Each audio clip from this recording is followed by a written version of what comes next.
Allah'tan razı olsun size var. Bu sizlerin kevattan payının özde. Көп пайда bu sizler savap izlep жатыр да. Allah razı olsun. Allah'a tövbe etіңіздер, сенбейміз, жетеді, алып кетеді, өтіп кетеді, жетіп кетеді деп ойламайсыз. Біз ананы тыңдап отырмыз, баланың сөзін. Шынымен-ақ бір Аллаға тәуекел етіп, ары қарай сенімдеріңізді тапсырып, бұл сіздерге жеке үй алуларыңызды Алла нәсіп етсін.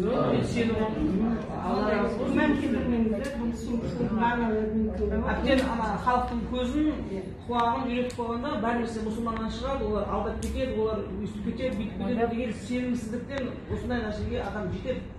Ол Құдайға сенген адам, Құдайға сенген адамға сенбейміз. Аллахқа тәуекел етіп, осы сөзге сенім артайық. Құда қаласа 5-6 айдан кейін біртіндеп үйлі болуды Алла нәсіп етсін.